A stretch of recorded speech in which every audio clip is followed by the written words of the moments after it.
Hi everybody, this is Mrs. Brown from the Church Assembly team, and we've been missing you while everybody's been off school, so I thought maybe we would do an assembly that you could watch on the video.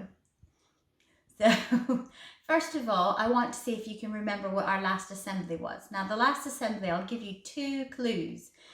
This is a clue and this is a clue. And our story was about three people, two sisters and one brother. Two names beginning with M and one beginning with L. Can anybody remember? That's right. Mary, Martha, and Lazarus.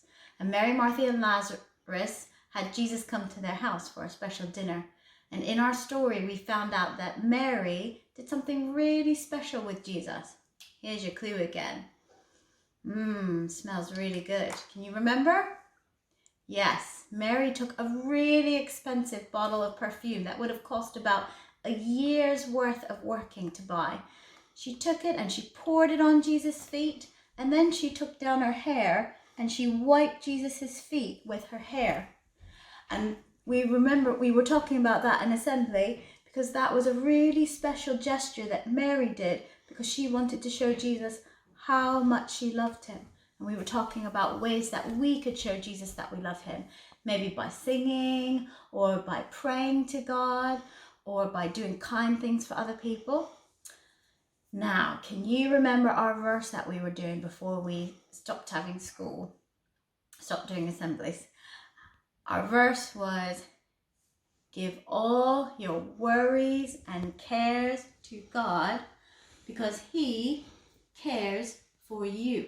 Do you remember that? Say it again with me. Give all your worries and cares to God because he cares for you. And we talked about some of the things that we're worried about.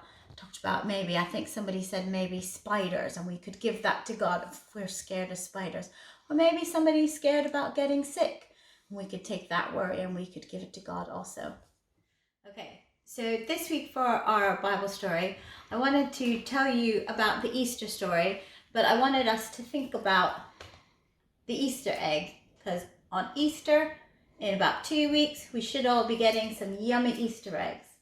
So before we get to the Easter story, this week is Palm Sunday, and if you remember, that's when Jesus came to Jerusalem and everybody lined the street with coats and they had palm branches and were singing and shouting praises to Jesus.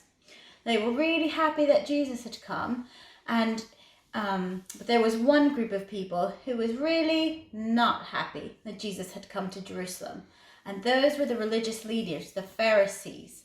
Can you remember them? They had so many rules and they made rule after rule after rule that the people had to follow. And here was Jesus coming to tell people that he was going to be the rescuer that could save them from all the wrong things that they had done. But the Pharisees didn't like that because they wanted people to come to God by following all the rules that they had set up. And they thought that was the way that they could make themselves the best and that they would be okay with God. But here Jesus is coming, telling them that he has come to take away all those wrong things that they had done and that he could help them have a relationship with God as Jesus himself was God. So we hear that the Pharisees, they were really angry and that they decided that Jesus had to go. And they stirred up the people, those people that were cheering for Jesus and praising Jesus. They stirred up those people and all the people in the city and the governors of the city, and they decided to put Jesus to death. And that's the day that we call Good Friday, which is kind of a bit strange because we don't really think it's a good day because Jesus had to die. But the reason that we call it Good Friday is because it is a good thing that Jesus had to die for us because he was our rescuer. And when he died, he took all those wrong things and took the punishment for all those wrong things that we had done. But I like to think of Good Friday as the saddest day. That was the day that we are sad because Jesus had to die.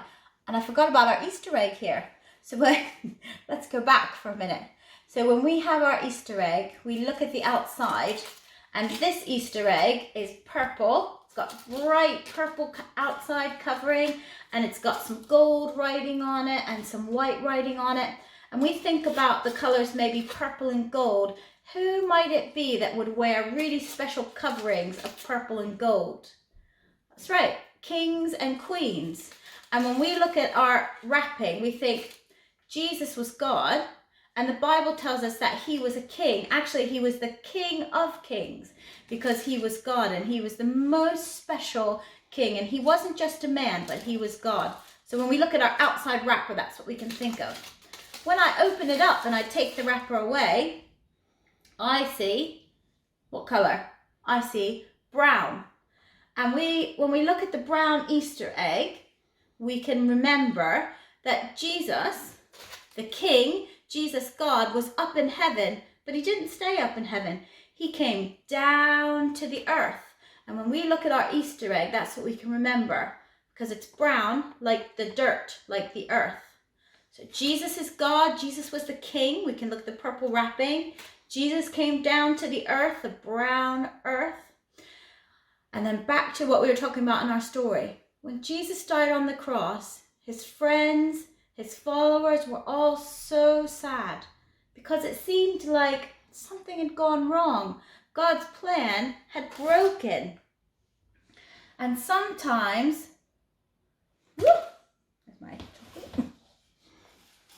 sometimes things in life seems like things have all gone wrong. And we think, wait, God, that's not right. That shouldn't be that way. And everybody was confused. Jesus told us he was the rescuer, and he's God's son, and he's God, and all of a sudden now he's dead. And that was the saddest day. But our story doesn't end there, and we can fast forward to Sunday, Easter Sunday. So after Jesus had been in the grave for 3 days, we've got our egg back together here, Jesus didn't stay dead, he came back to life. Now, the reason that Jesus could do that was because he is God. Nobody can just come back to life again after they've been dead. Only God could do that. And the last thing, when we look at our Easter egg, when you open up your Easter egg on Easter morning, what do you see inside? Okay, there might be some candy in there, but lots of times we open up our egg and it is empty. And we can remember that Jesus didn't stay dead. The tomb, the grave where he was on that Easter Sunday morning, was empty. When the angel had come and taken the big stone away, and when his friends came to pay their respects to him, they saw that the grave was empty. And so I think of Easter morning as the happiest day, because even though Jesus died, he died to take away all the wrong things that we had done and make a way for us to be friends with God. And then on Easter morning, he didn't stay dead, but he came to life again. And that's why for Christians, Easter is so important. So I hope on Easter that you get lots of chocolate, but when you open up your chocolate Easter egg, see if you can remember some of these things. I hope you guys have a great Easter, and we'll see you after the Easter break. Bye.